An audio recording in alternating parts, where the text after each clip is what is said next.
नमो अर्यंताणं नमो सिद्धाणं नमो आयर्याणं नमो वैजायरणं नमो लोये शव श्रावणं चत्तारी मंगलम अर्यंता मंगलम सिद्धा मंगलम शाहु मंगलम केवली पंतो धर्म मंगलम चत्तारी लोगोत्तमा अर्यंता लोगोत्तमा सिद्धा लोगोत्तमा शाहु लोगोत्तमा केवली पंतो धर्म लोगोत्तमा चत्तारी शरण पौजामी अर्यंते शरण पौजामी सिद्धे शरण पौजामी शाहु शरण पौजामी केवली पंतो धर्म शरण पौजामी जे स्वरूप समझ्या विना पाम्यो દુઃખ અનંત સમજાવ્યું તે પદ નમો શ્રી સદગુરુ ભગવંત પરમ પુરુષ પ્રભુ સદગુરુ પરમ જ્ઞાન સુખધામ જેણે આપ્યું ભાનની તેને સદા પ્રણામ દેહ છતાં જેની દશા વર્તે દેહાતી આજ્ઞાનીના ચરણમાં હો વંદનય ગણિત કાન ગુરુના ચરણમાં હો વંદનય ગણિત ભગવતી માતના ચરણમાં હો વંદનય ગણિત આપણે પાંચમો ગુણસ્થાન ચાલે છે તેની અંદર અલગ અલગ અપેક્ષાઓ જોઈ કાલ તો પહેલી સમ્યક્ત્વ અપેક્ષા જોઈ તો સમ્યક્ત્વ અપેક્ષામાં પાંચમા ગુણસ્થાનમાં ત્રણેય પ્રકારના સમ્યક્ત્વમાંથી કોઈ પણ એક સમ્યક્ત્વ હોઈ શકે એટલે કે ત્રણમાંથી ઔપસમિક સાયોગસમિક કે ક્ષાયિક કોઈ પણ એક સમ્યક દર્શન હોય તેને પાંચમું ગુણસ્થાનની પ્રાપ્તિ થઈ શકે છે ચારિત્ર અપેક્ષાએ વિચાર તો ચારિત્ર અપેક્ષાએ પંચમ ગુણસ્થાનમાં દેશ ચારિત્ર છે તે સયોગસમિક ચારિત્ર નથી પરંતુ કેવું છે દેશ ચારિત્ર અથવા તો તેને સંયમ ચારિત્ર કહેવામાં આવ્યું છે તે ત્યાં આ પ્રકારનું સંયમ ચારિત્ર કહેવામાં આવ્યું છે તેમાં કાર અપેક્ષાએ વિચાર તો કાર અપેક્ષાએ પંચમ ગુણસ્થાનનો જગન્યકાર અંતર્મુહૂર્ત છે મનુષ્ય કે તિર્યન તે છઠ્ઠા ગુણસ્થાન પંચમ ગુણસ્થાનમાં આવે છે ચાલુ રાખજો હેલો નથી થતા જોઈન્ટ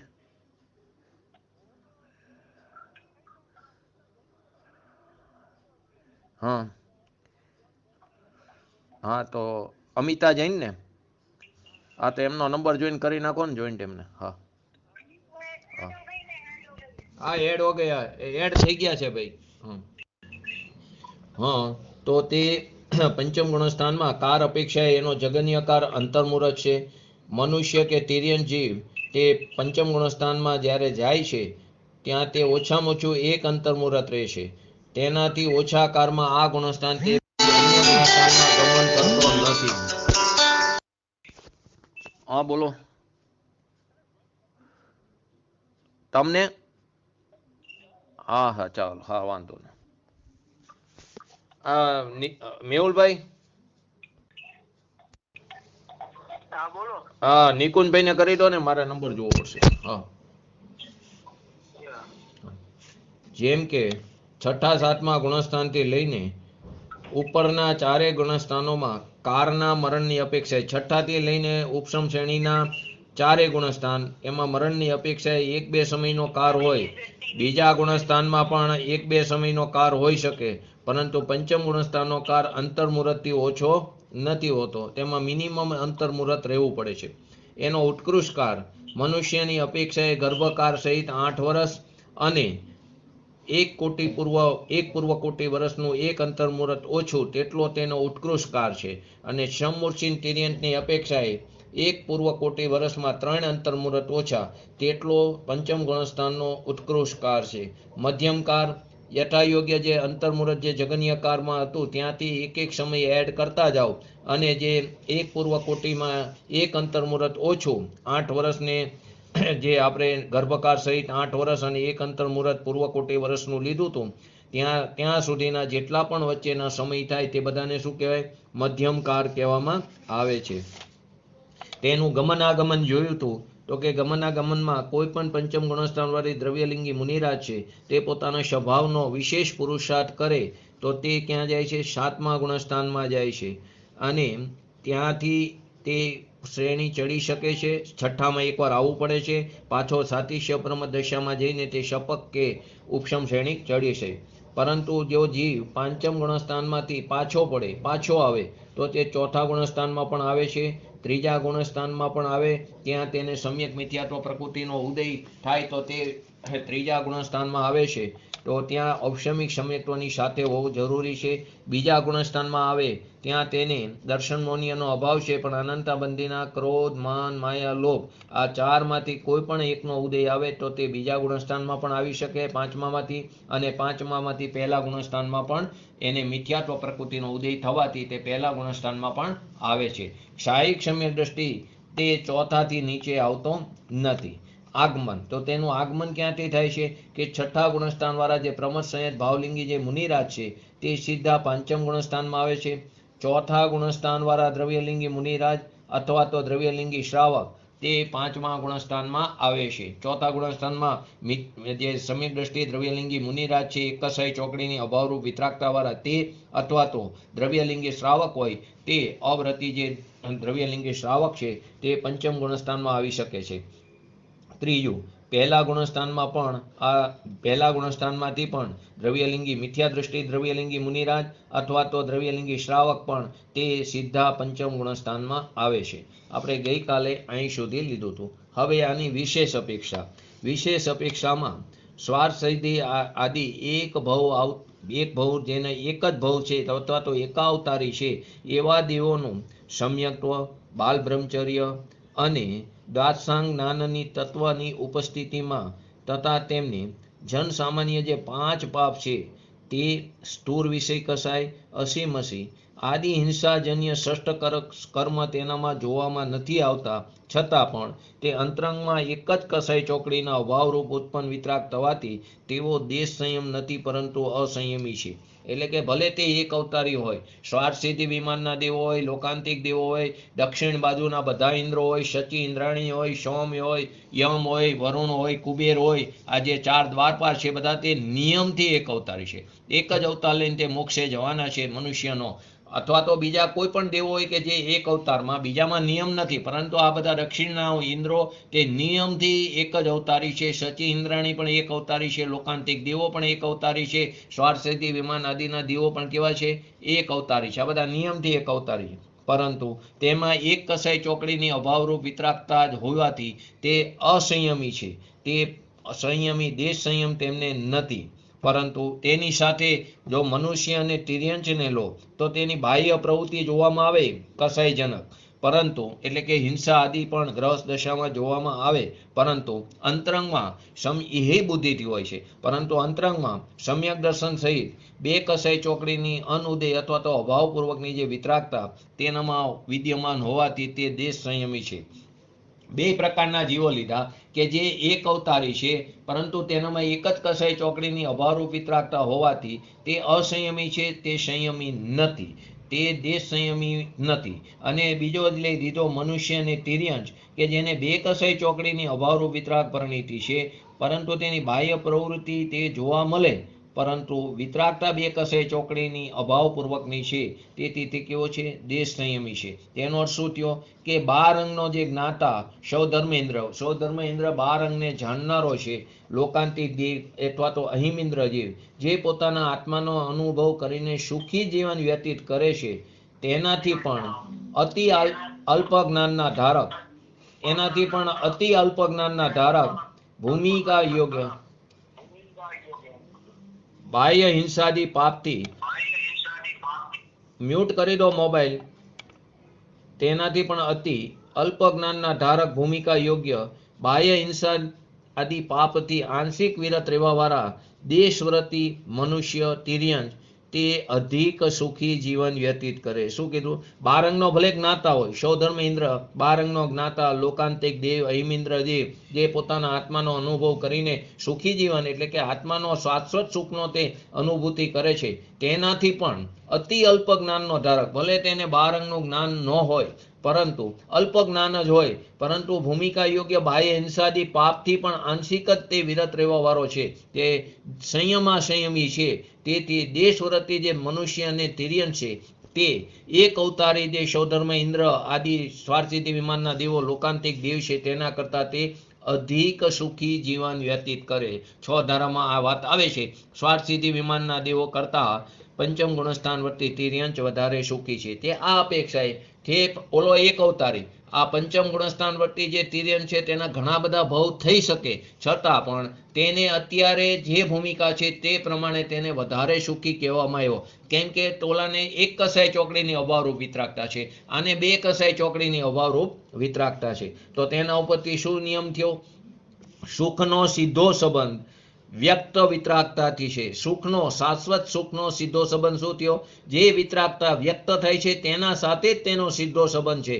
બાહ્ય પ્રવૃત્તિને અનુસાર ત્યાગ ગ્રહણથી નથી. તેની બાહ્ય પ્રવૃત્તિ છે તેને અનુસાર તેના ત્યાગ ગ્રહણથી તેને વિતરાગતાનો સંબંધ નથી. શું થયો? સુખનો સંબંધ, સુખનો સીધો સંબંધ વ્યક્ત જે એને વિતરાગતા છે તેની સાથે છે. જેટલું એને વિતરાગતા વધારે તેટલું તેને સુખ વધારે, શાશ્વત સુખ. બાહ્ય પ્રવૃત્તિમાં જે એને ત્યાગ ગ્રહણ કર્યું તેની સાથે તેને કોઈ પણ સીધો સંબંધ નથી. બીજી વિશેષ અપેક્ષા, સ્વયંપૂરક નામક સમુદ્રમાં પ્રતિકૂળ વાતાવરણમાં પણ તે પોતાના આત્માનો આશ્રય કરીને સમ્યક દર્શન સહિત 2 કસાઈ ચોકડીની અભાવરૂપ વ્યક્ત વિતરાગતા પ્રાપ્ત કરે છે અને તેને દેશ ચારિત્ર છે. આ કારણે અસંખ્યાત તિર્યન, ત્યાં કેટલા છે? અસંખ્યાત તિર્યન સ્વયંપૂરક નામક મહાસમુદ્રમાં છે. તે અતિન્દ્રિય આનંદનો અનુભવ કરતા થતા તે પંચમ ગુણસ્થાન વર્તી છે. સ્વયંપૂરક નામક સમુદ્રમાં પ્રતિકૂળ વાતાવરણ હોવા છતાં પણ તે પોતાના સ્વભાવનો આશ્રય કરીને સમ્યક દર્શન સહિત 2 કસાઈ ચોકડીની અભાવરૂપ તે વ્યક્ત વિતરાગતા પ્રાપ્ત કરીને તેને દેશ ચારિત્ર હોય છે. તેને કારણે અસંખ્યાત તિર્યન પણ અતિન્દ્રિય આનંદનો અનુભવ કરીને તે પંચમ ગુણસ્થાન વર્તી છે. તો આનું શું થયું? આનો અર્થ શું થયો? કે વિતરાગતા વ્યક્ત કરવા માટે અથવા તો વિતરાગતા વ્યક્ત એટલે પ્રગટ કરવા માટે, ધર્મની વૃદ્ધિ કરવા માટે અથવા તો ધર્મની પરિપૂર્ણતા એટલે કે ધર્મની ઉત્પત્તિ, ધર્મની વૃદ્ધિ અને ધર્મની પૂર્ણતા, અથવા તો શુદ્ધિની ઉત્પત્તિ, શુદ્ધિની વૃદ્ધિ અથવા શુદ્ધિની પૂર્ણતા, તેના માટે બાહ્ય અનુકૂળતા કે પ્રતિકૂળતા તે અકિંચિત કરશે. આ બહુ જ સમજવા જેવું છે કે ધર્મને પ્રાપ્ત કરવા માટે, ધર્મને પ્રગટ કરવા માટે પર્યાયમાં, અથવા તો ધર્મની વૃદ્ધિ કરવા અથવા તો ધર્મની પૂર્ણતા કરવા માટે બાહ્ય અનુકૂળતા કે પ્રતિકૂળતા જરા પણ કામમાં આવતી નથી. બાહ્ય અનુકૂળતા કે પ્રતિકૂળતા કેવી છે? અકિંચિત કર છે. એટલે શું થયું? બાહ્ય પ્રતિકૂળ વાતાવરણ ધર્મ પ્રગટ કરવાના કાર્યમાં કાંઈ પણ બાધક થતું નથી. બાહ્ય ગમે તેટલું પ્રતિકૂળ વાતાવરણ હોય તે ધર્મ પ્રગટ કરવાના કાર્યમાં કાંઈ પણ બાધક થતું નથી. જો તે બાધક થતું હોય તો નરકમાં કોઈ પણ જીવને સમ્યક્ત્વની પ્રાપ્તિ ન થાય. બાહ્ય પ્રતિકૂળ વાતાવરણમાં ધર્મ પ્રગટ કરવાના કાર્યમાં કાંઈ પણ જો તે બાહ્ય પ્રતિકૂળ બાધક થતું હોય તો નરકમાં કોઈ પણ જીવને સમ્યક્ત્વની પ્રાપ્તિ ન થવી જોઈએ. પરંતુ અસંખ્યાત નારકી સમ્યક્ત્વની પ્રાપ્તિ કરે છે. 9 ગ્રીવ્યક સુધીના સ્વર્ગના દેવોને બાહ્ય અનુકૂળતાને કારણે સમ્યક દર્શન થવું જ જોઈએ. 9 ગ્રીવ્યક સુધીના એમાં પણ અસંખ્યાત મિથ્યા દ્રષ્ટિ જીવ છે. જો બાહ્ય અનુકૂળતાને કારણે સમ્યક દર્શન થાય તો એક પણ જીવ ત્યાં મિથ્યા દ્રષ્ટિ ન હોવો જોઈએ. પરંતુ ત્યાં બધા દેવોને બાહ્ય અનુકૂળતા હોવા છતાં તેને સમ્યક દર્શન થવું જ જોઈએ એવો કોઈ નિયમ નથી. કારણ કે અનેક દેવ મિથ્યા દ્રષ્ટિ જોવામાં આવે છે. એનાથી શું સિદ્ધ થયું? કે બાહ્ય અનુકૂળતા કે પ્રતિકૂળતા તે ધર્મની પ્રાપ્તિ કરવા માટે અથવા ધર્મની વૃદ્ધિ કરવા માટે અથવા ધર્મની પૂર્ણતા કરવા માટે તે કારણભૂત નથી. ઉપસર્ગ કે પરિસરમાં જે જકડાયેલા સાધુ છે તેની સાધુતા નષ્ટ થઈ જવી જોઈએ. ઉપસર્ગ કે પરિસરમાં જે સાધુ છે, 6ઠા ગુણસ્થાનમાં તેને ઉપસર્ગ આવે છે, તો તેની સાધુતા ત્યાં નાશ થઈ જવી જોઈએ અને તેઓને ઉપસર્ગ અથવા પરિષ વિજયી થઈને કેવરી થવાનો અવસર જ ન મળે તો તે ઉપસર્ગ ઉપર વિજયી થાય અથવા પરિષ ઉપર વિજયી થઈને તે ઉપર ગુણસ્થાનમાં જઈ ન શકે, તેમને કેવરી થવાનો અવસર પણ ન આવે. છતાં પણ અનેક મુનિરાજ તે ઉપસર્ગ અને પરિષ ઉપર વિજય કરીને તે પોતાના અંતર્મુખ પુરુષાર્થ પ્રબળ કરીને તે કેવરી બને છે અને પોતાનો અતિન્દ્રિય આનંદ સુખરૂપ પર્યાયને તે પ્રતિ સમય સાદી આનંદકાર સુધી અવ્યાબાદ સુખનો ભોગવટો પણ કરી રહ્યા છે. તો એના ઉપરથી શું નક્કી થયું? ધર્મની ક્રિયા તો આત્માની પોતાની સ્વાધીન અને સ્વતંત્ર ક્રિયા છે. ધર્મની જે પણ ક્રિયા છે તે પોતાને આત્માની સ્વાધીન અને સ્વતંત્ર ક્રિયા છે. તેને બાહ્ય અન્ય દ્રવ્યોની ક્રિયા સાથે કંઈ પણ સંબંધ નથી. ધર્મની ક્રિયા કેવી છે? સ્વાધીન પોતાની છે, સ્વાધીન અને સ્વતંત્ર આત્માની ક્રિયા છે. તેને બાહ્ય અન્ય દ્રવ્યોની ક્રિયા સાથે કોઈ પણ સીધો સંબંધ નથી. સુખનો સીધો સંબંધ કોની હારે કીધો?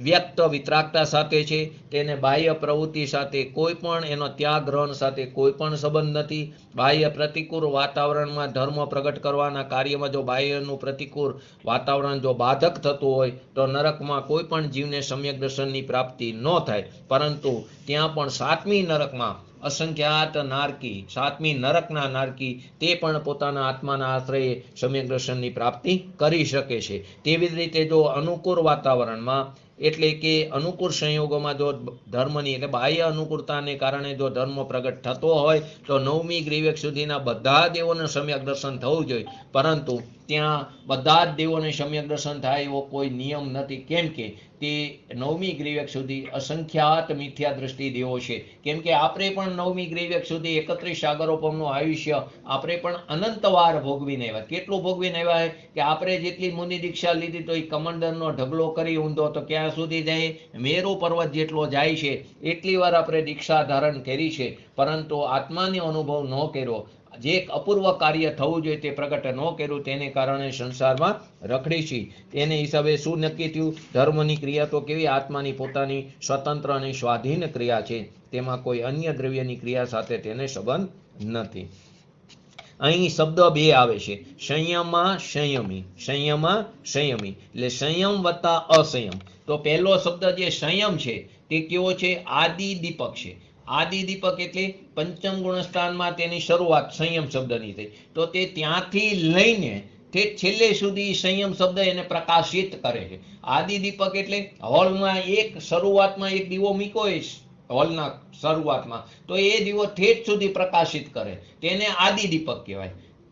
પહેલેથી મૂક્યો હોય, પહેલે દીપક મૂક્યો હોય તે ઠેઠ સુધી પ્રકાશિત કરે તે આદિ દીપક. એટલે પંચમ ગુણસ્થાનમાં સંયમ શબ્દ વપરાણો તે પહેલો સંયમ વત્તા અસંયમ. તો પહેલો જે સંયમ શબ્દ વપરાણો તે આદિ દીપક છે, તે ઠેઠ સુધી સંયમને પ્રકાશિત કરે. અને જે બીજો શબ્દ છે અસંયમી, તે અસંયમી તે અંત દીપક છે. તે કેવો છે? અંત દીપક. તો હોલના છેડે જે દીપક મૂક્યો તે હોલના આગળ સુધી તે પ્રકાશિત કરે. તો તે પંચમ ગુણસ્થાનમાં અસંયમી શબ્દ છે તે અંત દીપક છે. તેનો અર્થ શું થયો? કે તે પહેલા ગુણસ્થાન સુધી તે અસંયમને પ્રકાશિત કરે. તો ખરેખર તે પ્રમાણે શું થાય? પહેલું ગુણસ્થાન મિથ્યાત્વ અસંયમ, બીજું ગુણસ્થાન સાંસાધન સમ્યક્ત્વ અસંયમ, ત્રીજું ગુણસ્થાન મિશ્ર અસંયમ, ચોથું ગુણસ્થાન અવિરતિ જે અસંયમી છે. તો આ રીતે અંતદીપક અને આદિ દીપકની વાત આવે છે.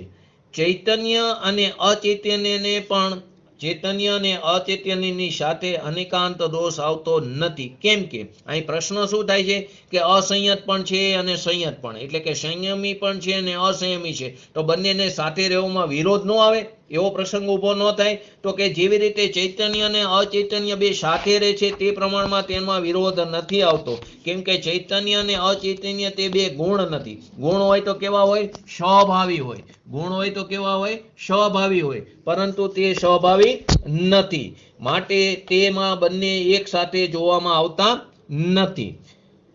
આનું કારણ બીજું શું થાય છે કે વિરોધ ધર્મની, બે વિરોધ પ્રકારના ધર્મની ઉત્પત્તિનું કારણ જો સમાન હોય અથવા તો એક માનવામાં આવે તો વિરોધ આવે.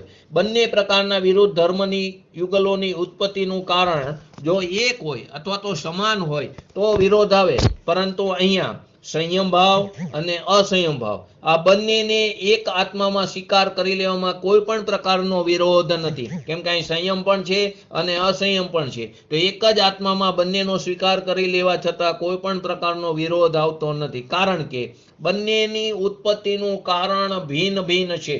ફરીવાર, બે વિરોધ ધર્મની ઉત્પત્તિનું જો કારણ સમાન હોય અથવા એક માનવામાં આવે તો વિરોધ 100% લાગે, પરંતુ સંયમ ભાવ અને અસંયમ ભાવ બંનેનો એક જ આત્મામાં સ્વીકાર કરી લેવા છતાં કોઈ પણ પ્રકારનો વિરોધ આવતો નથી, કારણ કે બંનેની ઉત્પત્તિનું કારણ ભિન્ન ભિન્ન છે.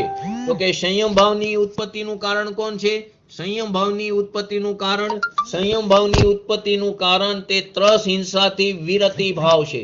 સંયમ ભાવની ઉત્પત્તિનું કારણ શું છે કે તે નિમિત્ત કારણ, તો કે તે ત્રસની હિંસાથી તેને શું છે? સંયમ ભાવ છે. અને અસંયમ ભાવની ઉત્પત્તિનું કારણ શું છે કે તે સ્થાવર જે જીવ છે તેની હિંસાથી તેને અસંયમ છે. બેયના કારણો, ઉત્પત્તિના કારણો ભિન્ન ભિન્ન છે.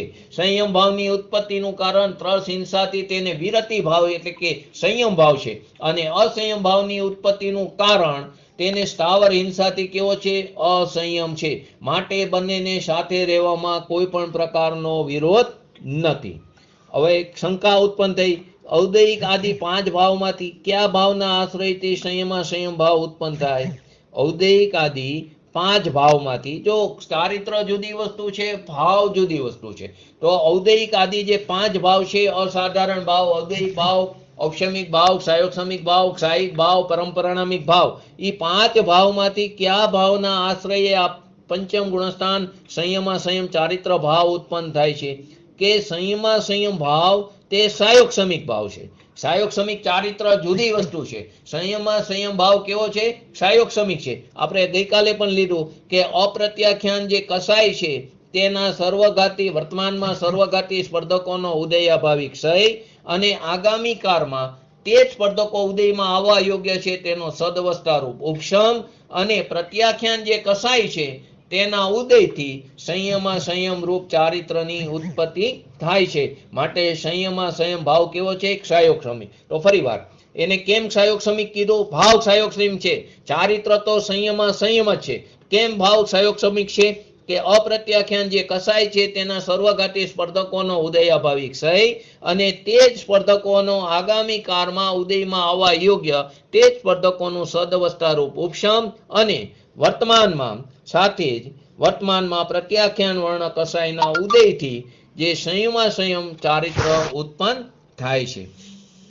આગળ પ્રશ્ન, સંયમ જે દેશ ચારિત્ર છે એની સાથે સંબંધ રાખવા વાળું કેટલા સમ્યક દર્શન હોય છે? ચારિત્રની સાથે શ્રદ્ધા ગુણ કયું હોય છે? તો કે ક્ષાયિક, ક્ષાયોક્ષમિક અને ઔપશમિક. આ ત્રણમાંથી કોઈ પણ એક સમ્યક દર્શનના વિકલ્પથી તે સંયમ ચારિત્રની ઉત્પત્તિ થાય છે. તેના વગર અપ્રત્યાખ્યાન ચારિત્રનો પ્રાદુર્ભાવ થઈ શકતો નથી. ત્રણમાંથી એક પ્રકારનું સમ્યક દર્શન હોય છે. સમ્યક દર્શન વગર દેશ સંયમી જોવામાં આવે તો કે ન જોવામાં આવે, કેમ કે જે જીવ મોક્ષની આકાંક્ષાથી રહિત છે અને જેને હજી વિષયની વાસના દૂર થઈ નથી તેને અપ્રત્યાખ્યાન સંયમની ઉત્પત્તિ થઈ શકતી નથી. માટે જિનેન્દ્ર ભગવાને શું કીધું? જે જીવ જિનેન્દ્ર દેવમાં અદ્વિતીય શ્રદ્ધાને રાખે અને એક જ સમયમાં ત્રસ જીવોની હિંસાથી વિરત અને તે જ સમયમાં સ્થાવર જીવોની હિંસાથી અવિરત હોય છે તેને વિરત કહેવામાં આવ્યું. અહીં અત્યારે આ પંચમ ગુણસ્થાન જે આપણે સમજ્યા તે પૂરું થાય છે. તો પંચમ ગુણસ્થાનમાં સંયમ અને અસંયમ, સંયમ છે તે કેવું છે? આદિદીપક. અસંયમ છે તે કેવું છે? અંતદીપક. અને સંયમ અને અસંયમ બંને ભાવને સાથે રહેવામાં કોઈ પણ પ્રકારનો વિરોધ નથી, કેમ કે બંનેની ઉત્પત્તિનું કારણ કેવું છે? ભિન્ન ભિન્ન. જો બંનેની ઉત્પત્તિનું કારણ સમાન હોય તો બંનેને સાથે રહેવામાં વિરોધ આવે, પરંતુ બંનેની ઉત્પત્તિનું કારણ ભિન્ન ભિન્ન છે. તો કે સંયમની ઉત્પત્તિનું કારણ શું કીધું? સંયમની ઉત્પત્તિનું કારણ ત્રસની હિંસાથી તેને વિરતિ ભાવ છે, અને અસંયમની ઉત્પત્તિનું કારણ સ્થાવર જે જીવો છે તેની હિંસાથી કેવા છે? તે અવિરતિ, અસંયમી છે. તો બંનેની ઉત્પત્તિનું કારણ ભિન્ન ભિન્ન છે. હવે છઠ્ઠું ગુણસ્થાન પ્રમત વિરત ગુણસ્થાન. અહીંથી 14 ગુણસ્થાન સુધી બધા મુનિઓના ગુણસ્થાન કહેવામાં આવે છે. કે આ મુનિઓના ભાવલિંગી મુનિરાજ. ભાવલિંગી મુનિરાજ કેવા હોય છે નિયમથી? ભાવલિંગી મુનિરાજ નિયમથી કેવા હોય છે? દ્રવ્યલિંગી. દરેક ભાવલિંગી મુનિરાજ તે નિયમથી દ્રવ્યલિંગી હોય છે. તો ખરેખર આખું નામ બોલવું હોય છઠ્ઠા ગુણસ્થાનનું, તો છઠ્ઠું ગુણસ્થાન પ્રમત વિરત ભાવલિંગી દ્રવ્યલિંગી મુનિરાજ. પરંતુ દ્રવ્યલિંગી બધામાં ગર્ભિત, કેમ કે ભાવલિંગી છે તે નિયમથી દ્રવ્યલિંગી હોય છે. પરંતુ બધા દ્રવ્યલિંગી તે ભાવલિંગી થાય તે અને ન પણ થાય. પરંતુ જેટલા ભાવલિંગી છે તે નિયમથી દ્રવ્યલિંગી. એટલે દ્રવ્યલિંગી મુનિપણું હોવું જરૂરી છે. તો દ્રવ્યલિંગી મુનિપણામાં શું શું વસ્તુ હોય? તો કે દ્રવ્યલિંગી મુનિપણું તો કે તેને બહારમાં પંચ મહાવ્રતોનું પાલન કરતો હોય, 5 સમિતિનું પાલન કરતો હોય, 3 ગુપ્તીનું પાલન કરતો હોય, 28 મુરગુણોનું પાલન કરતો હોય. તો આ બધું પ્રકારનું એટલે 13 પ્રકારનું ચારિત્ર અને 28 મુરગુણોનું જે પાલન કરતો હોય તેને શું કહેવામાં આવ્યું છે? તેને કહેવામાં આવે છે દ્રવ્યલિંગી મુનિરાજ. તો કે આપણે આજે એક એક વસ્તુ પહેલા સમજી. તો કે મુનિરાજની અંદર એની અંદર 5 મહાવ્રત ક્યાં ક્યાં છે? તો પહેલા 5 મહાવ્રત તો કે અહિંસા મહાવ્રત, સત્ય મહાવ્રત, અચૌર્ય મહાવ્રત, બ્રહ્મચર્ય મહાવ્રત, પરિગ્રહ ત્યાગ મહાવ્રત. આ 5 મહાવ્રત છે. તે બધા વ્રતોનું તે પાલન કરતો હોય છે. હવે બીજી વસ્તુ જે એની અંદર આવે છે સમિતિ. તો 5 પ્રકારની સમિતિ છે. સમિતિનો અર્થ શું થાય છે ખરેખર? સમિતિ અને ગુપ્તી આ બે વસ્તુ સમજવી જરૂરી છે. તો કે પહેલી વસ્તુ આપણે સમજી ગુપ્તી. તો કે ગુપ્તી ખરેખર કોને કહેવામાં આવે છે? ગુપ્તીનું લક્ષણ શું છે અને તેનો ભેદ શું છે? કે તેમાં સમ્યક શબ્દ તેની સાથે સૂચક રૂપે હોય છે. કેમ કે સમ્યક દર્શન પૂર્વક જ ગુપ્તી હોય છે.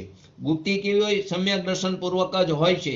અજ્ઞાનીને ગુપ્તી હોતી નથી, એટલે કે આપણને ગુપ્તી હોતી નથી. તથા જેને ગુપ્તી હોય તે જીવને વિષય સુખની જરા પણ અભિલાષા હોતી નથી. જે જીવને ગુપ્તીનું પાલન કરે છે તેને એક પણ પ્રકારના વિષય સુખની અભિલાષા નથી. વિષય સુખ જે છે તેની અભિલાષા નથી. અને સમ્યક શબ્દ જે એ જ કારણે બતાવે છે. અને જો જીવને સંક્લેશતા થાય તો તેને ગુપ્તી હોતી નથી. જો જીવને આકુળતાની ઉત્પત્તિ થતી હોય તો તેને ગુપ્તી હોતી નથી. તો કે ગુપ્તીની વ્યાખ્યા શું કહેવાય? તો કે જીવના ઉપયોગનું, પોતાનો જે ઉપયોગ છે એના ઉપયોગનું મન સાથે જોડાણ થાય તો તે મનોયોગ. તો શું થયું? તે મનોયોગ. મન સાથે જીવના ઉપયોગનું જોડાણ થાય તો તે મનોયોગ. વચન સાથે જોડાણ થાય તો તે વચન યોગ. કાય સાથે જોડાણ થાય તો તે કાય યોગ. અને તેનો અભાવ તે અનુક્રમે મન ગુપ્તી, વચન ગુપ્તી અને કાય ગુપ્તી. ફરીવાર, જીવના ઉપયોગનું મન સાથે જોડાણ થાય તો મનોયોગ, વચન સાથે જોડાણ થાય તો વચન યોગ, કાય સાથે જોડાણ થાય તો કાય યોગ. અને એનો અભાવ તે મન ગુપ્તી, વચન ગુપ્તી અને કાય ગુપ્તી. આ રીતે નિમિત્તના અભાવની અપેક્ષાએ ગુપ્તીના 3 ભેદ પડે. નિમિત્ત છે, જીવના ઉપયોગનું મન સાથે જોડાણ થયું તો મન ગુપ્તી, એનો અભાવ થયો તે મન ગુપ્તી. ત્યાં તે મન ત્યાં નિમિત્ત રૂપે છે. માટે નિમિત્તના અભાવની અપેક્ષાએ ગુપ્તીના 3 ભેદ પડે છે. કયા 3 ભેદ? મન ગુપ્તી, વચન ગુપ્તી અને કાય ગુપ્તી. પર્યાયમાં તેના શુદ્ધ ઉપયોગની હીન અધિકપણું હોઈ શકે. પર્યાયમાં 3 પ્રકારની ગુપ્તી વાળો જે જીવ છે તેમાં શુદ્ધ ઉપયોગની હીનતા કે અધિકતા હોય, પરંતુ શુદ્ધતા તો 2 કસાય ચોકડીની, 3 કસાય ચોકડીની અભાવરૂપ વિતરાગતા તેને એક જ પ્રકારની છે. અહીં 3 ચોકડીનો અભાવ થાય છે. એક થાય છે અનંતાબંધીનો, બીજો અપ્રત્યાખ્યાનનો અને ત્રીજો પ્રત્યાખ્યાનનો. ખાલી સ્વંજલન ચોકડીનો ત્યાં સદભાવ છે. માટે પર્યાયમાં ભલે શુદ્ધ ઉપયોગની હીનતા હોય કે અધિકતા હોય, પરંતુ શુદ્ધતા તો 3 કસાય ચોકડીની અભાવરૂપ વિતરાગતા તે એક જ પ્રકારની છે. પરંતુ નિમિત્તની અપેક્ષાએ તેના અનેક પ્રકાર કહેવામાં આવ્યા છે. એટલે કે જીવ જ્યારે પોતાના વિતરાગ ભાવ વડે પોતાને સ્વરૂપમાં ગુપ્તીમાં રહે. એટલે શું કીધું? જીવ જ્યારે પોતાનો જે વિતરાગ ભાવ છે તે વિતરાગ ભાવ દ્વારા પોતાની સ્વરૂપ ગુપ્તીમાં રહે ત્યારે તેને મન, વચન અને કાયા 3 તરફનું લક્ષ્ય છૂટી જાય છે. છૂટી જાય છે, છોડવું નથી પડતું. જ્યારે પોતાના સ્વભાવમાં સ્થિર થાય છે ત્યારે તેને મન, વચન અને કાયા તરફનું લક્ષ્ય છૂટી જાય છે. તેથી તેની નાસ્તિની અપેક્ષાએ, તેથી તેના અભાવની અપેક્ષાએ ત્રણ ભેદ પડે છે. આ બધા ભેદ નિમિત્તના છે.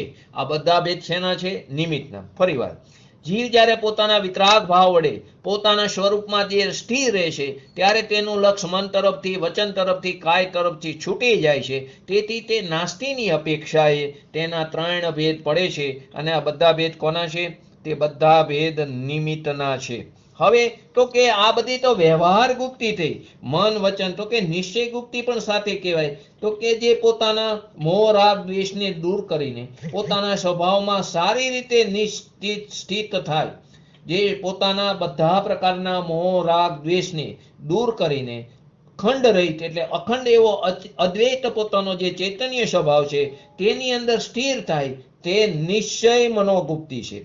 બીજું, સંપૂર્ણ અસત્ય ભાષાને એવી રીતે ત્યાગવી અથવા એવી રીતે મૌન વ્રત રાખવું કે જેથી મૂર્તિક દ્રવ્ય હોય કે અમૂર્તિક દ્રવ્યોમાં બે પ્રકારના દ્રવ્યો છે ને, મૂર્તિક અને અમૂર્તિક. એક પૂતગલ છે તે મૂર્તિક છે, બાકીના 5 દ્રવ્યો અમૂર્તિક છે. તો મૂર્તિક દ્રવ્ય કે અમૂર્તિક દ્રવ્ય કે બંનેમાં વચનની પ્રવૃત્તિ અટકે અને જીવ પોતાના સ્વભાવમાં સ્થિર થાય, તે નિશ્ચય વતન ગુપ્તિ કહેવામાં આવી.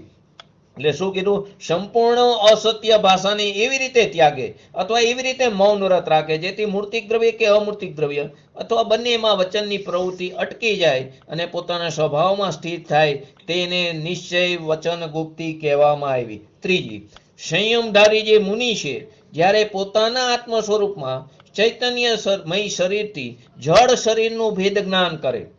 સંયમધારી જે મુનિ છે, ભાવલિંગી મુનિરાજ છે, તે પોતાના સ્વભાવમાં સ્થિર થાય અને જળ શરીરથી એનું ભેદ જ્ઞાન સહજ રૂપે, હઠપૂર્વક નહીં, સહજ રૂપે થતું હોય ત્યારે તે પોતાના સ્વભાવમાં લીન થાય છે.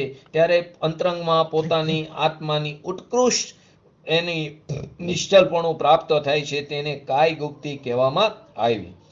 તો આ પ્રકારે ત્રણ ગુપ્તિ, એક નિશ્ચય ગુપ્તિ, નિશ્ચય મન ગુપ્તિ, નિશ્ચય વચન ગુપ્તિ અને નિશ્ચય કાય ગુપ્તિ. અને આગળ આપણે જોયું તે મન, વચન, કાય ગુપ્તિ તે વ્યવહારની પણ વાત ત્યાં બતાવવામાં આવી. મન, વચન અને કાયા તરફનું લક્ષ્ય છૂટી જાય છે, તેથી તેની નાસ્તિની અપેક્ષાએ તેના ત્રણ ભેદ પડવામાં આવ્યા છે. આપણે અનાદિથી અજ્ઞાની જીવ છીએ તો આપણને ક્યારેય પણ સમ્યક તો ગુપ્તિની પ્રાપ્તિ થઈ નથી.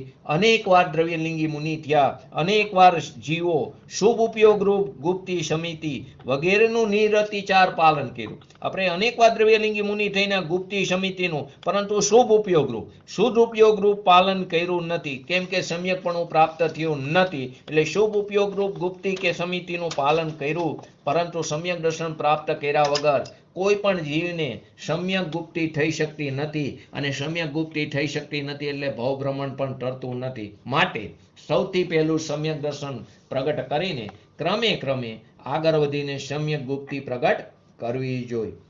છઠ્ઠા ગુણસ્થાન વાળા જે સાધુ છે તેને શુભ ભાવ રૂપે ગુપ્તિ હોય છે. તેને કયા ભાવ રૂપે? શુભ ભાવ રૂપે ગુપ્તિ હોય છે, પણ તે આત્માનું સ્વરૂપ નથી, તે શુભ વિકલ્પ છે. તેથી તે મુનિરાજને તે હે બુદ્ધિ હોય છે, કેમ કે તેનાથી તેને બંધ થાય છે. તેથી તેની જે શુભ ગુપ્તિ છે તેને શું કહેવામાં આવ્યું? વ્યવહાર ગુપ્તિ કહેવામાં આવ્યું.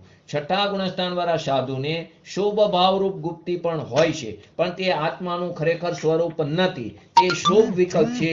તેથી જ્ઞાનીને તે હે બુદ્ધિથી રહેતું હોવાથી, કેમ કે તેનાથી બંધ થાય છે, માટે તેને વ્યવહાર ગુપ્તિ કીધી. અને તે તારીને સાધુ પોતાના સ્વભાવમાં સ્થિર થાય છે ત્યારે તે સ્થિરતાને નિશ્ચય ગુપ્તિ કહેવામાં આવ્યું. અને આ જ નિશ્ચય ગુપ્તિ તે સંવરનું કારણ છે. સંવરનું કારણ કોણ છે? ગુપ્તિ ખરી, પરંતુ કઈ ગુપ્તિ? નિશ્ચય ગુપ્તિ. વ્યવહાર ગુપ્તિથી તો બંધ થાય છે, તેથી તે સંવરનું કારણ હોઈ શકતું નથી. પરંતુ જે પોતાના સ્વભાવમાં સ્થિર થાય છે, નિર્વિકલ્પ દિશાની પ્રાપ્તિ થાય છે, તેને નિશ્ચય ગુપ્તિ કીધી. અને તે નિશ્ચય ગુપ્તિ તે સંવરનું કારણ થાય છે. હવે એની અંદર તેમને 5 પ્રકારની ભાવલિંગી મુનિરાજને સમિતિનું તે પાલન કરે છે. તો કે તેની અંદર ઈર્યા સમિતિ, ભાષા સમિતિ, ભાષા સમ્યક એષણા સમિતિ, સમ્યક, આદાન નિક્ષેપ સમિતિ, ઉત્સર્ગ સમિતિ, એ પ્રકારે તેને 5 સમિતિ છે. તો પહેલા તો સમિતિનું સ્વરૂપ સમજવાની જરૂર છે. કોને સમિતિ કહેવામાં આવે છે? જ્યાં સુધી સમિતિનો અર્થ ન સમજાય ત્યાં સુધી પણ નકામું છે. તો કે પહેલું સમિતિ કોને કીધી? તો કે પરજીવોની પહેલા તો સમિતિ કોને કહેવામાં આવે છે? કે સમિતિ એટલે કે પહેલું તો તેને સમ્યકપણું હોવું જરૂરી છે. તો કે એમાં આપણે પરજીવોની રક્ષાના અર્થે યત્નાચાર પ્રવૃત્તિને ઘણા જીવો સમિતિ માને છે.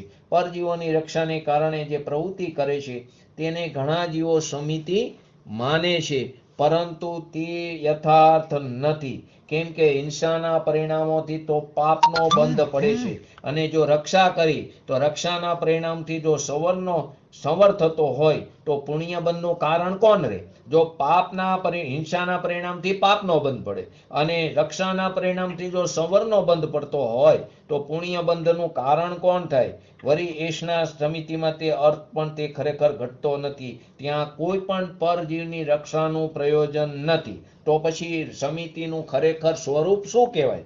તો કે મુનિને કિંચિત રાગ થતા તેને ગમન આદિની ક્રિયા થાય છે. મુનિરાજને કિંચિત રાગ થતા તેને ગમન આદિની ક્રિયા થાય છે. ત્યારે તે ક્રિયામાં અતિ આસક્તિના અભાવથી તેને પ્રમાદરૂપ પ્રવૃત્તિ થતી નથી. સમિતિ તે પ્રવૃત્તિ છે.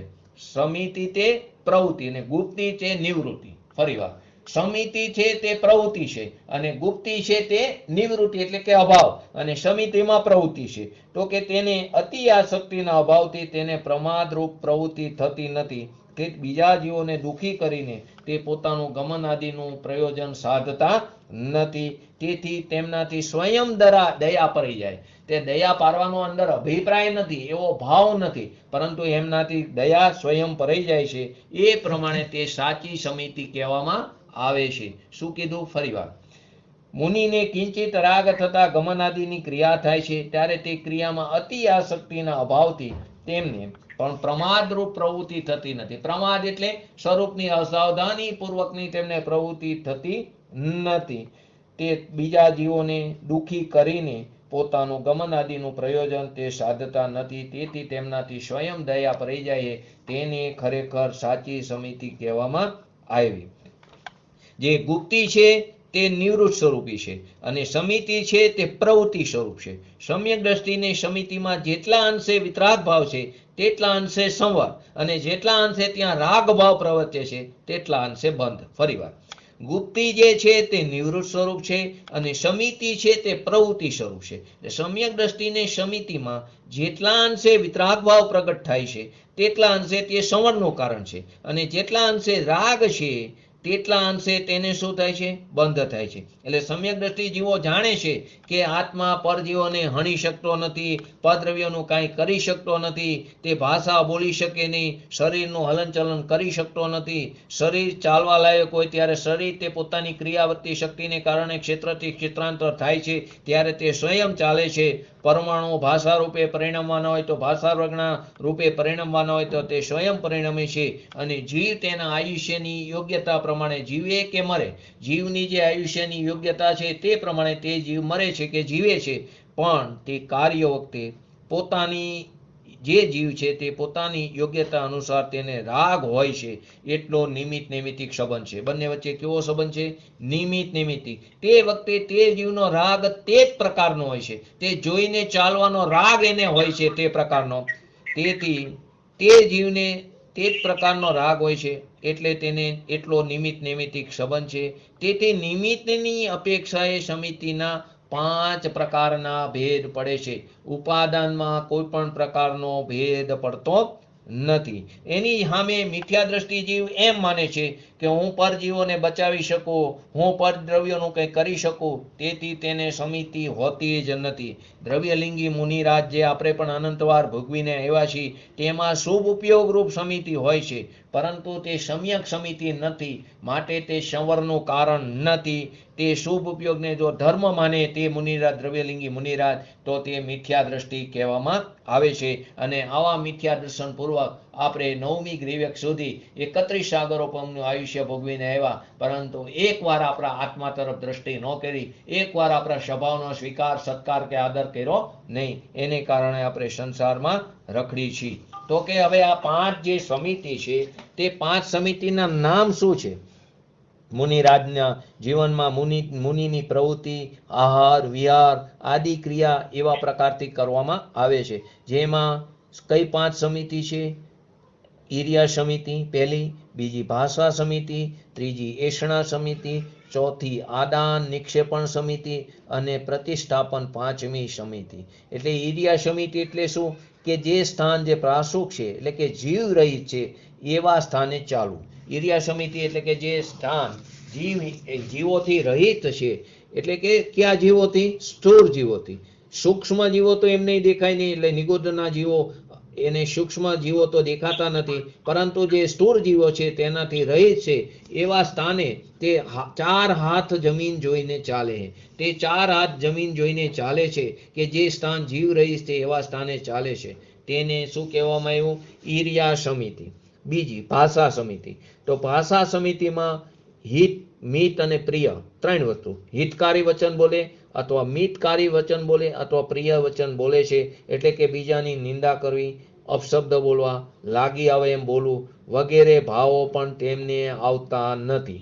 ભાષા સમિતિમાં તેને બીજાની નિંદા કરવાના, અપશબ્દ બોલવામાં, લાગી આવે એવું બોલવું વગેરે ભાવો તેમને આવતા નથી. જે હર સમયે અંતર્મુહૂર્તમાં એક અંતર્મુહૂર્તમાં તે પોતે પાતા શુદ્ધ ઉપયોગમાં ચાલ્યા જાય છે. તેમની વાણીમાં પણ શુદ્ધાત્માની જ કથા હોય છે. એમની વાણીમાં પણ કોની કથા હોય છે? શુદ્ધાત્માની જ વાર્તા હોય છે. દુનિયાની બીજી વાતો સાથે તેને કોઈ પણ પ્રકારનો સંબંધ નથી. આ બીજા પ્રકારની ભાષા સમિતિ. ત્રીજી એષણા સમિતિ. એષણા સમિતિ તે આહાર સંબંધી છે. તો મુનિ જે આહાર ગ્રહણ કરે છે તે શેના માટે ગ્રહણ કરે છે? તે આહાર તે પોતાના ધ્યાન, સ્વાધ્યાયની સિદ્ધિ માટે અને શરીરની સ્થિરતા માટે કરે છે. તે શરીર ટકવા માટે, શરીરને કેમ ટકાવવા માટે? એની સ્થિરતા માટે કરે છે. અને શરીરની સ્થિરતા શેના માટે? તો કે આ જે દેહ મળ્યો છે એટલો જ એને પરિગ્રહ છે, તો તે દરમિયાન હું મારા સ્વભાવનું પ્રાપ્તિ કરી લઉં, મારા કાર્યની પ્રાપ્તિ કરી લઉં, તેની સિદ્ધિ માટે મુનિ આહારને ગ્રહણ કરે છે. પરંતુ પોતાની ઇન્દ્રિયની લોલુપતા માટે તે આહારનો ગ્રહણ કરતા નથી. અને તે કેવી રીતે આહાર ગ્રહણ કરે છે? શાસ્ત્રોક્તની વિધિ પ્રમાણે તે શ્રાવક પાસે 9ધા વિધિપૂર્વક આહાર લે છે. શાસ્ત્રોક્તની વિધિમાં જે પ્રમાણે બતાવ્યું છે તે કોની પાસેથી? તે કે શ્રાવક પાસેથી 9ધા ભક્તિપૂર્વક આહાર અપાય છે એને શ્રાવક દ્વારા. ત્યારે તે 46 પ્રકારના દોષ અને 32 પ્રકારના અંતરાય તેને છોડીને મુનિ નિર્દોષ આહાર ગ્રહણ કરે છે. મુનિ 46 પ્રકારના દોષ અને 32 પ્રકારના અંતરાયને છોડીને નિર્દોષ આહાર ગ્રહણ કરે છે. આપણે 5મા ગુણસ્થાનમાં જોઈએ ને, ઉદ્દિષ્ટ ત્યાગ પ્રતિમા, ત્યારે તેમાં શું હતું?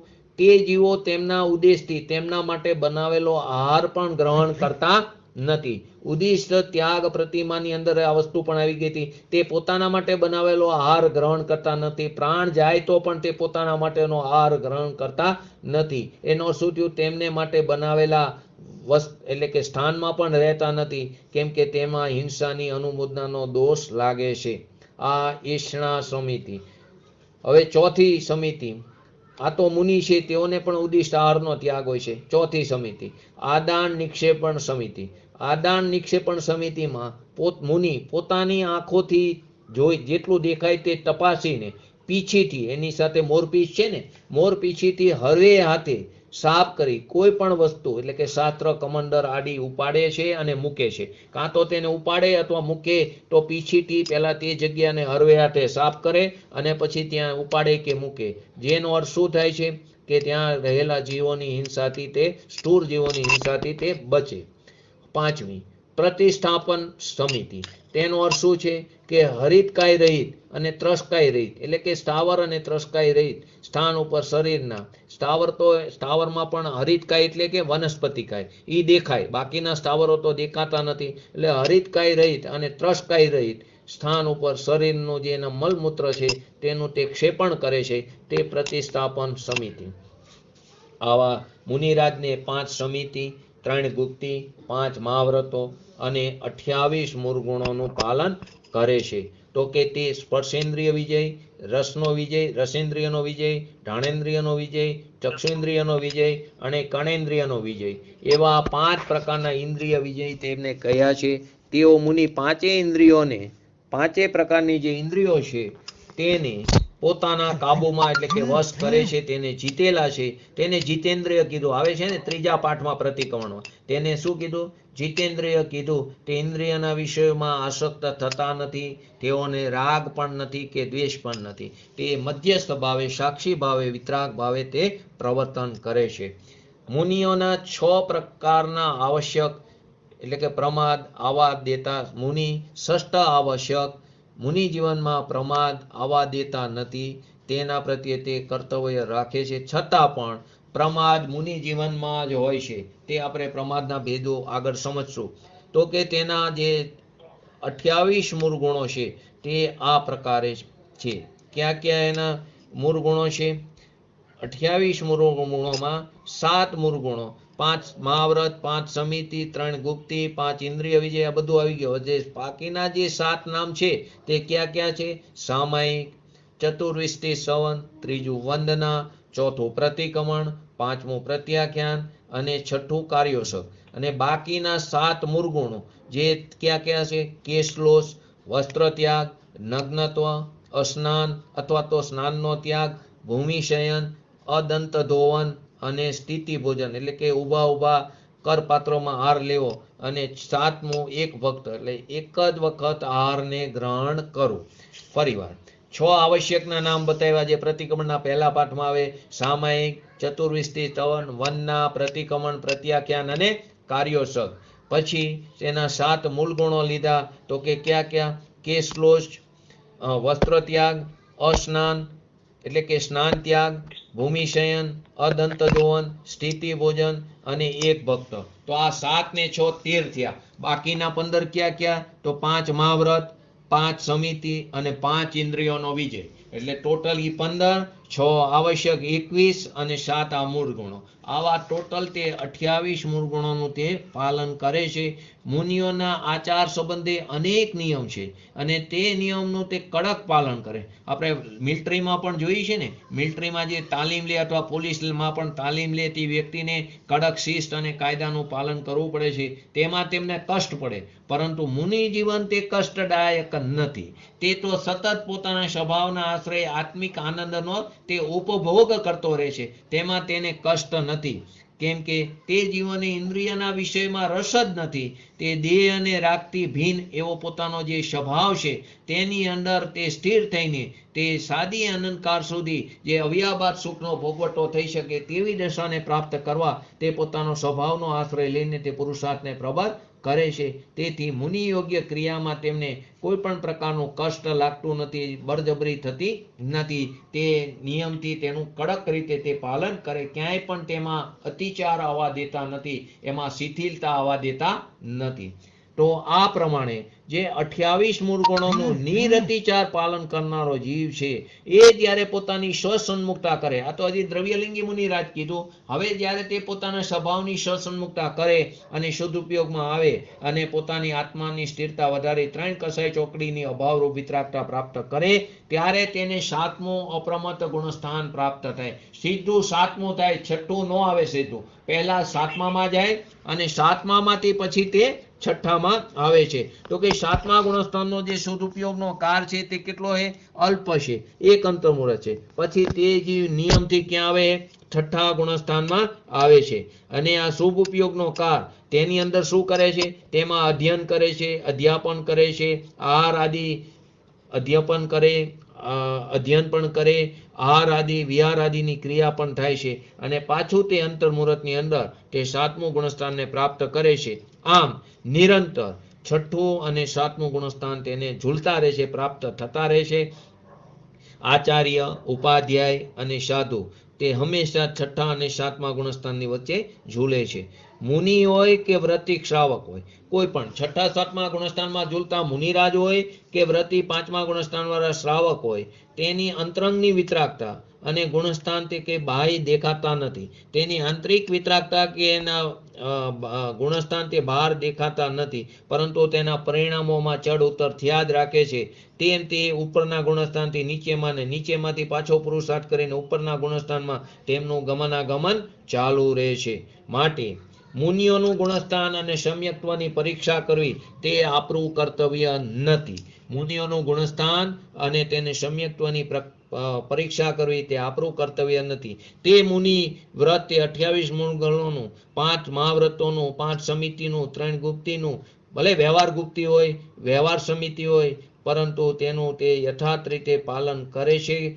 તે પરીક્ષા ખાલી શ્રાવક કરી શકે, અને તે પરીક્ષા થતા તે દ્રવ્યલિંગી મુનિરાજ તે નમસ્કાર કરવા યોગ્ય છે. આવી પરીક્ષા કરીને જ મુનિને યોગ્ય હારદાન આપવું જોઈએ, તેમની ભક્તિ પૂજા કરવી તે જ આપણું શ્રાવકોનું કર્તવ્ય. આપણને એના અંતરંગ પરિણામોની નથી ખબર પડતી, પણ બાહ્ય આચરણની તો આપણે પરીક્ષા કરી શકીએ છીએ. તે પરીક્ષા કરીને તેમને હારદાન, તેમની ભક્તિ પૂજા કરવી, તેને વંદન નમસ્કાર કરવા તે કરવા યોગ્ય છે. દેવગુરુ શાસ્ત્રના સ્વરૂપનો નિર્ણય તો આપણે કરી છે. સાચા દેવ, સાચા ગુરુ, સાચો શાસ્ત્રનો સ્વરૂપનો નિર્ણય કરી છે. તો દ્રવ્યલિંગી પૂર્વક ભાવલિંગી પ્રગટ કરેલા 6, 7મા ગુણસ્થાનમાં ઝૂલનારા જીવો જ મુનિ છે, તે જ ભાવલિંગી સંત છે, તેવો આપણે યથાર્થ નિર્ણય કરવો જોઈએ. આ 6 અને 7મું તેમજ ઉપરના બધા ગુણસ્થાનો એકમાત્ર મનુષ્ય ગતિના જીવો જ પ્રાપ્ત કરી શકે છે. એમાં પણ ખાલી પુરુષ જ પ્રાપ્ત કરી શકે છે. 6, 7મા ગુણસ્થાનમાં ઝૂલનારો કોઈ જીવ અંતરંગમાં વધુ સ્થિર થઈને પરિણામ વધુ નિર્મળ કરે ત્યારે તે વિતરાગતાની સાથે ઉપરનું 8મું, 9મું, 10મું, 11મું અથવા તો 8મું, 9મું, 10મું કે 12મું ગુણસ્થાન એટલે કે ઉપસમ કે સપક શ્રેણીને પ્રાપ્ત થાય છે. આ ગુણસ્થાનને, 4 ગુણસ્થાનને આપણે શ્રેણી કીધી, અને મુનિઓ શ્રેણી માંડે એમ આપણે કહીએ છીએ. આ પ્રમાણે 6 ગુણસ્થાનથી 12મા ગુણસ્થાન સુધીના બધા ગુણસ્થાનો મુનિઓના છે, અને આમ જોઈએ તો અર્યંત ભગવંતને પણ મહામુનિ કહેવામાં આવ્યા છે. તો 6 ગુણસ્થાનથી 14મા ગુણસ્થાન સુધી મુનિરાજની સંખ્યા 9 કરોડમાં 3 ઓછા એટલે કે 8,99,99,997 છે. તો આ પ્રકારે આ મુનિનું મુખ્ય સ્વરૂપ આપણે બતાવ્યું. તો હવે આગળ આપણે ગુણસ્થાનમાં જઈએ. તો કે ગુણસ્થાનમાં આગળ જતા આપણે પહેલું આ ગુણસ્થાનનું નામ પ્રમત વિરત ગુણસ્થાન છે, અને આ ભાવલિંગી મુનિરાજનું નામ ગુણસ્થાન છે. જેમ બીજું ગુણસ્થાન, જે આપણે બીજું ગુણસ્થાન જોયું ને, તે 6, 5મા કે 4થા ગુણસ્થાનથી નીચે પડતા સમયે જોઈએ. જેવી રીતે બીજું ગુણસ્થાન કેવી રીતે પ્રાપ્ત થાય, 6, 5મા કે 4થામાંથી નીચે પડતા થાય છે, તેવી જ રીતે આ 6થું ગુણસ્થાન એટલે કે પ્રમત વિરત ગુણસ્થાન, પ્રમત સંયત ગુણસ્થાન, તે પણ 7મા અપ્રમત વિરત ગુણસ્થાનથી નીચે ઉતરતા સમયે થાય છે. તે આ નિયમ છે. આ ગુણસ્થાન નીચેથી સીધું પ્રાપ્ત થતું નથી, પરંતુ 7મામાંથી જ 6થામાં અવાય છે. ઉપરમાંય છે 8મામાંથી સીધું 6થામાં નથી આવતું, 7મામાંથી જ નીચે 6થામાં અવાય છે. તો બીજા ગુણસ્થાનમાં પણ કેવી રીતે આવે છે, તો બીજું ગુણસ્થાન 6, 5મું કે 4થામાંથી નીચે પડતા આવે, તેવી રીતે આ ગુણસ્થાન પણ કેવું છે, 7મામાંથી પાછો પડે. અપ્રમત વિરત ગુણસ્થાનમાંથી ભાવલિંગી મુનિરાજ પોતાના પુરુષ આત્માના સ્વરૂપ ચૂકવાથી તે શુભ ઉપયોગમાં આવે, ત્યારે તે ગુણસ્થાનમાં નીચે પડતા જ તેને આ 6થું ગુણસ્થાન થાય છે. જેવી રીતે કોઈ પણ જીવ મિથ્યાત્વ ગુણસ્થાનથી બીજા ગુણસ્થાનમાં નથી આવતો, જેવી રીતે કોઈ પણ જીવ પહેલા ગુણસ્થાનમાંથી બીજામાં નથી આવતો, તેવી જ રીતે મિથ્યાત્વ ગુણસ્થાનથી લઈને 5મા ગુણસ્થાન સુધીનો કોઈ પણ જીવ તે ચડીને 6થા ગુણસ્થાનમાં આવતો નથી. બે વસ્તુ સામાન્ય રૂપે બેમાં સરખી. જેવી રીતે બીજા ગુણસ્થાનમાં જે જીવ આવે છે તે ઉપરથી પાછો પડીને આવે 6, 5મા કે 4થામાં, તેવી રીતે 6થામાં પણ 7મામાંથી પડીને પાછો આવે. તેવી જ રીતે પહેલામાંથી કોઈ બીજામાં નથી આવતું, તેવી રીતે પહેલામાંથી ડાયરેક્ટ પહેલું, ચોથું, 5મામાંથી કોઈ 6થામાં આવતું નથી. તો બંને વચ્ચે આ સામાન્ય સમાનતા જોવા મળી. બીજા ગુણસ્થાનની પ્રાપ્તિ તે મહાનતાની નિશાની નથી. બીજું ગુણસ્થાનની છે ભવ્ય જીવ, તે ક્યાં કિંચિત ન્યૂનતમ ઉત્કૃષ્ટ અર્ધપુદ્ગલ પરાવર્તનમાં 100% મોક્ષને પ્રાપ્ત થશે, કેમ કે તે ઔપસમિક સમ્યક્તો વાળો જીવ છે. તેની એકવાર સમ્યક દર્શનની પ્રાપ્તિ થઈ ગઈ છે, પરંતુ છતાં પણ તે પડવા વાળો જીવ છે, માટે તે મહાનતાની નિશાની નથી. તેમ આ છઠ્ઠા ગુણસ્થાન વાળો જીવ પણ મહાનતાની નિશાની નથી. જેવી રીતે બીજા ગુણસ્થાન વાળો જીવ તે મહાનતાની નિશાની નથી, તેમ છઠ્ઠા ગુણસ્થાન વાળા ભાવલિંગી દ્રવ્યલિંગી મુનિરાજ તે પણ મહાનતાની નિશાની નથી. છઠ્ઠા ગુણસ્થાનમાં આવવું તે સાતમા ગુણસ્થાન વાળા ભાવલિંગી મુનિરાજનું અનિવાર્ય અંગ કીધું. આવે ને આવે. સાતમામાંથી સીધો તે શ્રેણી માંડી શકતો નથી, તેને નિયમથી છઠ્ઠામાં પાછું આવવું પડે છે. આ બીજા ગુણસ્થાનનું જેમ પ્રાપ્તિ મહાનતાની નિશાની નથી, તેવી જ રીતે આ છઠ્ઠું ગુણસ્થાનની પ્રાપ્તિ પણ મહાનતાની નિશાની નથી. છતાં પણ છઠ્ઠા ગુણસ્થાનમાં આવવું સાતમા ગુણસ્થાન વાળા ભાવલિંગી મુનિરાજનું અનિવાર્ય અંગ છે. તેને કોઈ પણ મુનિરાજ ટાળી શકતા નથી. છઠ્ઠા ગુણસ્થાનમાં આવવાનું કોઈ પણ મુનિરાજ ટાળી શકતા નથી. જો કોઈ પણ જીવને સિદ્ધ દશાની પ્રાપ્તિ થાય તો તે જીવને નિયમથી આટલા ગુણસ્થાન હોય છે. પહેલું ગુણસ્થાન નિયમથી હોય, સાતમું હોય, છઠ્ઠું હોય, 8, 9, 10 અને 12 સપક શ્રેણીના 8, 9, 10, 12, 13 અને 14 આ ગુણસ્થાન નિયમથી હોય ને હોય જ.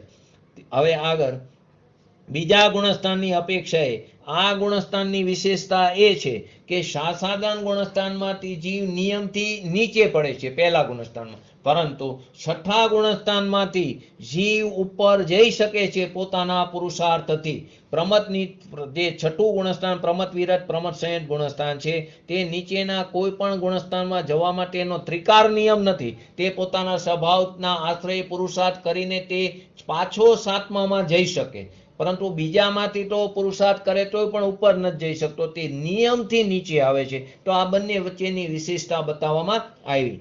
છઠ્ઠા ગુણસ્થાનથી નીચે કોઈ પણ ગુણસ્થાનમાં ગમન કર્યા વગર આ ભાવલિંગી મુનિરાજ છઠ્ઠાથી સાતમામાં, સાતમામાંથી છઠ્ઠામાં તેમ સતત એમ ઝૂલે રાખે છે. પરંતુ તેમાં જો સાતિશય અપ્રમત દશામાં જાય તો તે શ્રેણી માંડીને તે સિદ્ધ ભગવાન પણ થઈ શકે. સાતમાના બે ભેદ છે, સ્વસ્થાન અપ્રમત અને સાતિશય અપ્રમત. જીવ જ્યારે પહેલામાંથી સાતમામાં ડાયરેક્ટ જાય, કોઈ પણ ગુણસ્થાનમાંથી જ્યારે સાતમામાં જાય, ચોથા પાંચમામાંથી, ત્યારે તે સ્વસ્થાન અપ્રમત દશામાં જાય. સ્વસ્થાન અપ્રમત દશામાંથી તે છઠ્ઠા ગુણસ્થાનમાં આવે. છઠ્ઠા ગુણસ્થાનમાં આવે અને તે જે ફરી પાછો સ્વભાવનો પુરુષાર્થ કરે,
Welcome.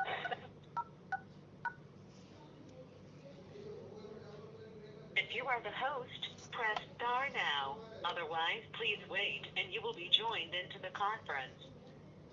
Hello hello hello Please announce yourself. Hello hello હા hello hello hello hello hello hello hello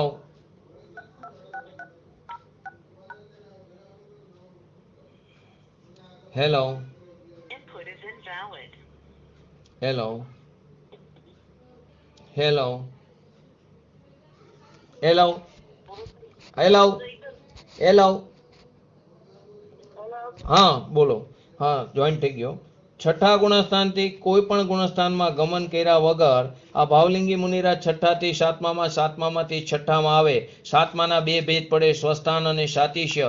જ્યાં સુધી તે સાતિશ્ય પ્રમદ દશામાં જતા નથી છઠ્ઠામાંથી, ત્યાં સુધી છઠ્ઠા અને સાતમા વચ્ચે ઝૂલે રાખે છે. પરંતુ જેવો તે સાતિશ્ય પ્રમદ દશામાં જાય તો તે શ્રેણી માંડીને તે સપક અથવા ઉપસમ માંડે તો પાછો પડે, પરંતુ સપક શ્રેણી માંડીને તે સિદ્ધ ભગવાન થઈ શકે છે. માટે છઠ્ઠા ગુણસ્થાનના પરિણામોની એટલે કે શુભ ઉપયોગ બાહ્ય મહાવ્રતની ઉપાદેયતા ભાવલિંગી મુનિરાજને જરા પણ રહેતી નથી. જે એને મહાવ્રત આદિ જે આપણે 13 પ્રકારનું ચારિત્ર લીધું તેની એમને ઉપાધિપણું ભાવલિંગી મુનિરાજને જરા પણ રહેતું નથી. તેમનું લક્ષ્ય તો શું છે? જ્યારે તે છઠ્ઠા ગુણસ્થાનમાં આવે, 12 ભાવનાનું ચિંતન કરે, શાસ્ત્રોની રચના કરે કે ઉપદેશ દે, ત્યારે તેમનું પરિણીતિ તો શુદ્ધ જ્ઞાયક તરફ ટકેલી છે અને તેમનો પુરુષાર્થ પણ પોતાના સ્વભાવના જોરે ફરી તેમને શુદ્ધ ઉપયોગમાં જવાનો જ પ્રયત્ન હોય છે. તેમનું લક્ષ્ય તો સતત પોતાની પૂર્ણ શુદ્ધતાને પ્રાપ્ત કરવાનું છે. માટે છઠ્ઠા ગુણસ્થાનમાંથી ભાવલિંગી મુનિરાજ અપ્રમદ સંયતથી આવે છે પ્રત્યેક અંતર્મુહૂર્તમાં. પરંતુ જ્યારે તે છઠ્ઠામાં આવે ત્યારે તે સીધું સાતમાની દશામાં જવાનો તેમનો બુદ્ધિપૂર્વક પુરુષાર્થ કરે છે. છઠ્ઠામાં જામી રહેવાનો પુરુષાર્થ કરતા નથી. ફરીવાર, છઠ્ઠા ગુણસ્થાનમાંથી ભાવલિંગી મુનિરાજ એટલે અપ્રમદ સંયતમાંથી એટલે કે સાતમામાંથી આવે છે દરેક અંતર્મુહૂર્તમાં. પરંતુ જ્યારે જ્યારે તે છઠ્ઠામાં આવે છે ત્યારે તેનો પ્રયત્ન શીઘ્ર સાતમામાં જવાનો તેનો બુદ્ધિપૂર્વક પુરુષાર્થ કરે છે. છઠ્ઠામાં જામી રહેવાનો પુરુષાર્થ કરતો નથી. આવું આ છઠ્ઠું ગુણસ્થાન છે. હજી કદાચ એમાં 1 કે 2 દિવસ થશે. આપણે પણ આવું છઠ્ઠા સાતમા ગુણસ્થાન જે નિયમથી રસ્તામાં આવવાના છે, આપણે પણ આવું છઠ્ઠું સાતમું ગુણસ્થાન એટલે કે ભાવલિંગી મુનિ યોગ્ય જે ચારિત્ર દશા છે તે પ્રગટ કરી અને આ ચારિત્ર દશા પ્રગટ કરીને આપણે પોતાના સ્વભાવના આશ્રય પૂર્ણ શુદ્ધિની જે પૂર્ણતા શીઘ્ર ને શીઘ્ર પ્રાપ્ત કરી એવી પરમ વિરલ ભાવના સાથે આજનું વ્યક્તિત્વ પૂરું કરું છું. કોઈ પ્રશ્ન હોય તો કહો. હેલો, કોઈ પ્રશ્ન હોય તો કહો. હેલો.